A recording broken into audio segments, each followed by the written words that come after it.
এটি একটি বাংলা খবরের চ্যানেল। খবর দেখতে হয়, না হলে পিছিয়ে পড়তে হয়। সঠিক খবর দেখার জন্য আপনারা এখন দেখছেন খবর 48 ঘন্টা।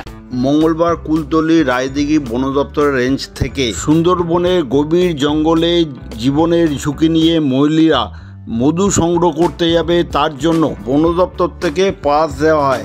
এই দিন বনবিবি মাতার পূজা দিয়ে গভীর জঙ্গলে মৌলিরা মধু সংগ্রহ করার জন্য যায়। বন দপ্তরের পক্ষ থেকে 55টি দলে যাওয়ার জন্য অনুমতি মেলে। প্রত্যেক দলে 5 জন 7 জন করে মৌলি থাকে।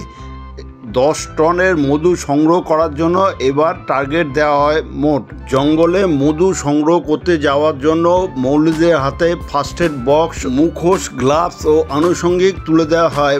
গভীর জঙ্গলে যাওয়ার জন্য মৌলিদের পরিবারের লোকেরা নৌকাতে ধূপ ধুনো মালা দিয়ে পূজা করে এবং প্রত্যেক মৌলির গলায় ফুলের মালা পরিয়ে তাদের শুভ কামনা করে।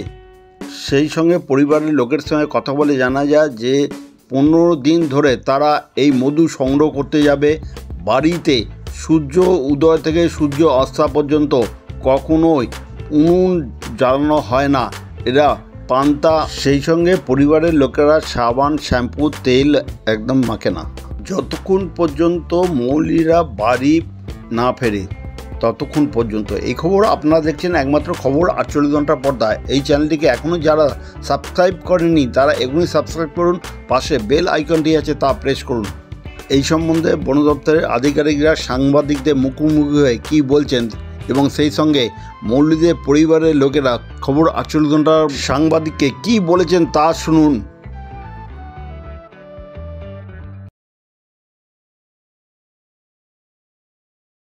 কুলতলি রায়দিঘি বিট রেঞ্জ থেকে মৌলিদের জন্য পাস দেওয়া হলো, তারা মধু সংগ্রহ করতে যাবে সুন্দরবনের ভেতরে।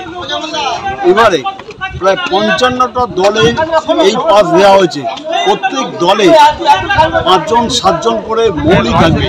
এবারে টার্গেট মধু সংগ্রহের টার্গেট দেওয়া হয়েছে 10 টন। 15 দিন ধরে তারা মধু সংগ্রহ করবে এবং মধু সংগ্রহ করতে গেলে কোনো অসুবিধা থাকলে তাদের পুলিশ বলে নিরাপত্তার দিক থেকে সব দিকেই বন দপ্তরের কর্মীরা, পুলিশ থেকে আরম্ভ করে সবাই, আর যার কোনো অসুবিধা হবে তাদের কাছে রেডিওর মাধ্যমে তারা কল করতে পারবে প্রশাসনের কাছে।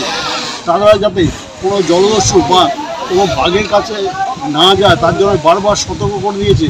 রাত্রে যেন বনের মধ্যে না থাকে, নদীতে নৌকাটা বেশ কিছুটা দূরে নিয়ে এসে থাকে।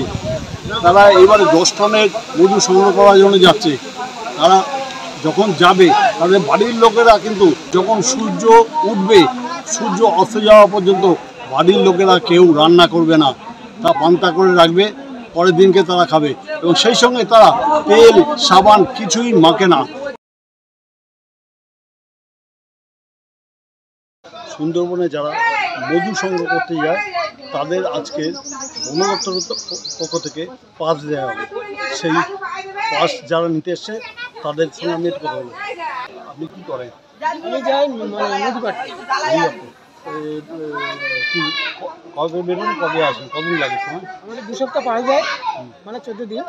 এবারে 2 সপ্তাহ মানে শেষ হয়ে গেলে আসতে হয়।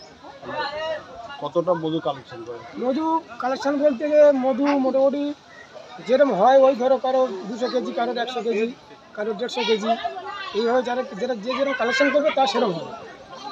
এই মধুগুলো বিক্রি করে কোথায়? এই মধুগুলো আমাদের ফরেস্টারতে নিয়ে নেয়। ফরেস্টার সব নিয়ে নেয়। তো এই তোমরা যে এই একবার মধু নিয়ে এসে কি সারা মাস চলে যায় নাকি তোমাদের জীবিকা কি? আমাদের একবার পাস দেয়, 3বার মোটামুটি এই পাস ফার্স্ট দিচ্ছে আর ফের 2বার পাস দিচ্ছে, মানে 3 মাসের পাস। এটা সারা বছরে 3 মাসে এই 3বার পাস দেয়? হ্যাঁ, 3 মাস পাস। মধু মাস 3 মাস, মধু পাস 3 মাস। তোমরা এই আর 3 মাস পর আর কি করবে? 3 মাস পরে এবারে কাঁকড়া মাছ, কাঁকড়া মাছ ধরতে গেলে তোমার তো একটা সুন্দর বাঘের একটা তো আতঙ্ক থাকে, বাঘের একটা ভয় থাকে, কখন বলতে যেতে পারে, সেটা কি করে? আমরা যখন কী করি, যখন বাঘ ডাকে তখন সবাই এক জায়গা হয়ে যায়, হয়ে গিয়ে বলছি বাবারা ওইদিকে যায় না, কেউ ওদিকে বাঘ ডাকছে সব নৌকো আসে। তো তোমরা সবাই সেফটি হয়ে যাচ্ছে। সেটি হয়ে যায়। তার মধ্যে তো কিছু লোককে নিয়ে যায়, এবার কিছু লোককে নিয়ে যায় যখন দেখা যাচ্ছে লাভলাম, লাভার পরে মোটামুটি সব ছাড় হয়ে গেল। ওদের এদিকে দুজন, ওদিকে দুজন, এদিকে একজন ছাড় হয়ে গেল। ছাড়ার পরে এবার এক জায়গায় না হতে হতে সেই সব লোকগুলো আটক হয়। তোমরা এই যে মধু তোমরা যে নিয়ে আসো, এই শুধু এই বন দপ্তর দিয়ে দাও 15,000 দিয়ে দিই আমরা 225 টাকা রেট পার কেজি। তোমরা এই কত করে নিয়ে আসো? ওই 150 কেজি 200 কেজি করে। মানে তোমাদের কি দাম? তুমি একা যাও না তোমাদের টিম আছে? আমাদের টিম আছে, 7 জনের টিম। 7জন কি এই 150 কেজি নিয়ে আসো? হ্যাঁ, 7 জনের 150 কেজি। তোমার নাম কি? আমার নাম নিতাই শিকারি, বাড়ি কোথায়? বাড়ি দেউল বাড়ি।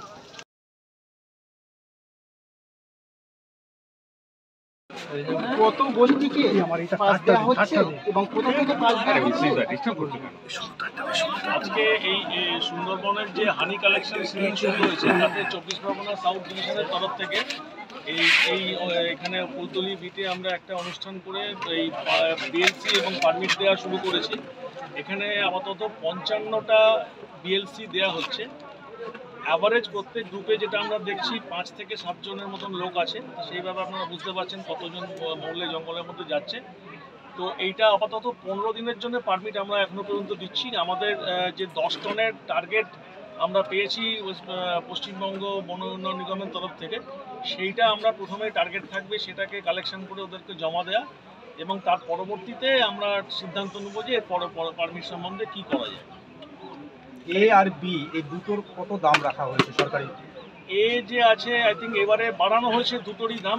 240 বোধহয় বি এর আছে আর 275 আছে এ। এই দুটো দাম হয়েছে, দুটোই আগের বার থেকে কিছুটা কিছু ইনক্রিজ করা হয়েছে। এই পাস কতবার দেওয়া হয় এদেরকে? এটা ডিপেন্ড করে, যেটা আমি প্রথমেই বললাম, সেটা হচ্ছে আমাদের যে টার্গেট আছে 10 টন টার্গেট দেওয়া আছে। 10 টন টার্গেটটা প্রথমে আমরা ফিল আপ করবো, তারপর যদি টার্গেট রিভিশন হয় তখন আমরা এ নিয়ে চিন্তা করব। নিরাপত্তার একটা ব্যাপার রয়েছে, যেহেতু জঙ্গলে যাচ্ছে, সেই ব্যাপারে কি মানে প্রসেস? নিরাপত্তা যেমন আপনারা দেখলেন যে আমরা এখানে খুব অর্গানাইজড ওয়েতে কাজটা করেছি। সেটা হচ্ছে যে কোথায় যাওয়া যাবে এবং কোথায় যাওয়া যাবে না নির্দিষ্ট রুট পরিকল্পনা করে বলে দেওয়া হয়েছে সবাইকে। প্রথমত আমরা এই আজকের অনুষ্ঠান যে আছে তার কিছুদিন আগে আমরা ঝড়খালিতে একটা ট্রেনিং ক্যাম্প করেছিলাম ফর দ্য মৌলেস। তারা কিভাবে মধু কালেকশন করবে, মানে শুধু নিরাপত্তা তো জঙ্গলের নিরাপত্তা এবং ওনাদের নিরাপত্তা দুটোতেই আমাদের নজর দিতে হয়েছে। তো কিভাবে মধু কালেকশন করতে হবে সেটা তাদেরকে বুঝিয়ে দেওয়া হয়েছে, তাদেরকে সেটা ফলো করতে অনুরোধ করা হয়েছে। এবং ওদের নিরাপত্তার জন্য আমাদের পেট্রোলিং টিম থাকবে, এবং তার সঙ্গে যেমন একটু আগে আপনারা জানতে পারলেন যে মইপিটে এই যে আপনার কোস্টাল যে থানা আছে এখানে, এবং প্লাস আইসি যিনি আছেন তাকেও আমরা রিপোর্ট করেছি, তারাও নিজেদের টিম নিয়ে ওখানে থাকবেন। এবং এদের যত যাচ্ছেন মধু কালেকশনের জন্য সবাইকার ফোন নাম্বার টিমেরগুলো আমাদের কাছে আছে, এবং আমাদেরও ফোন নাম্বার ওদেরকে দেওয়া আছে, এবং সেভাবে যোগাযোগ হবে। যখন অসুবিধে পড়বেন তখন আমরা ডেফিনেটলি আমরা তাদের পাশে থাকছি।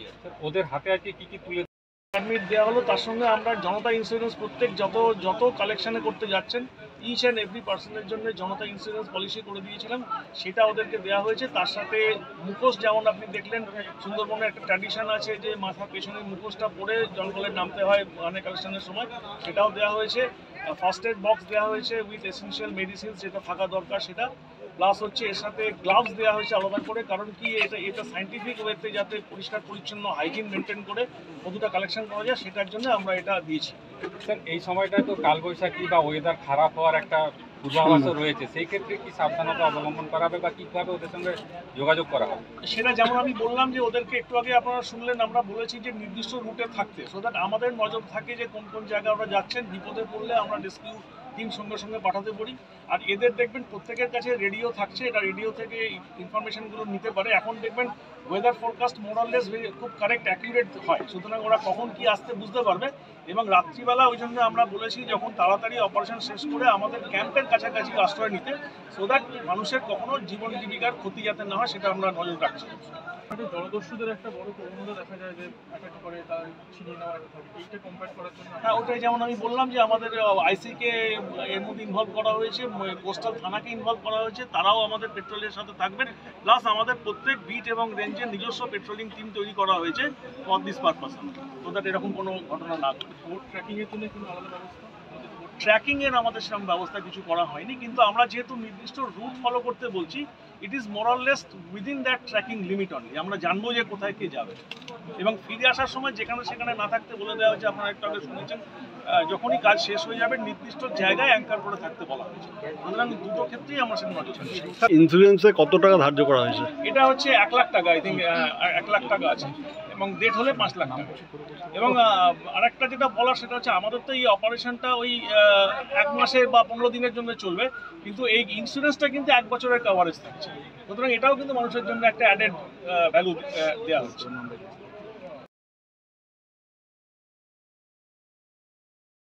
যারা মধু সংগ্রহ করতে যায় তাদের বাড়ির লোকদের সঙ্গে আমি একটু কথা বলবো। আপনার মধু সংগ্রহ কে করতে যায়? স্বামী যায়।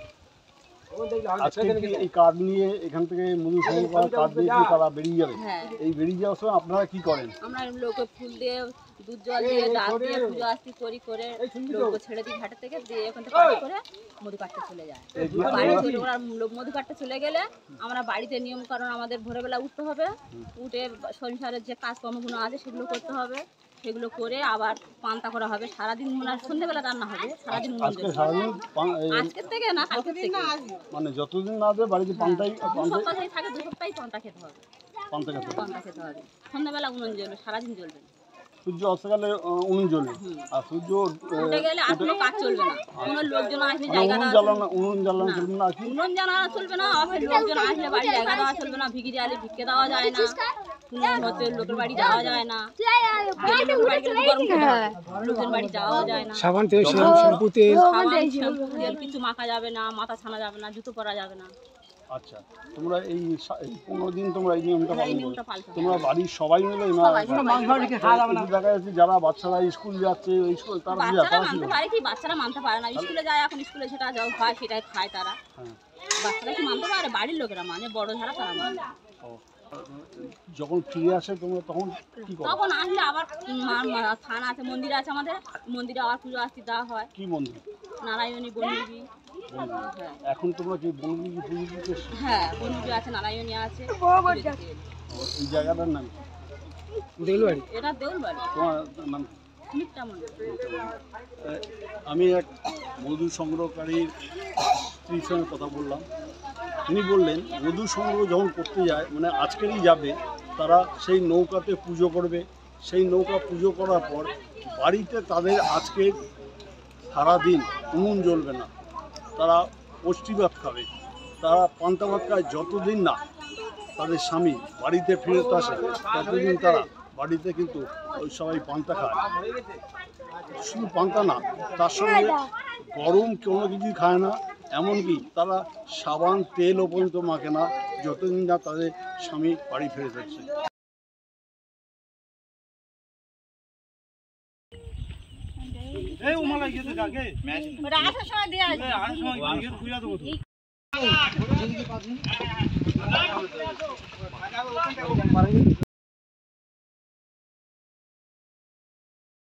কুলতলি থেকে প্রদীপ কুমার সিংয়ের রিপোর্ট, খবর 48 ঘন্টা।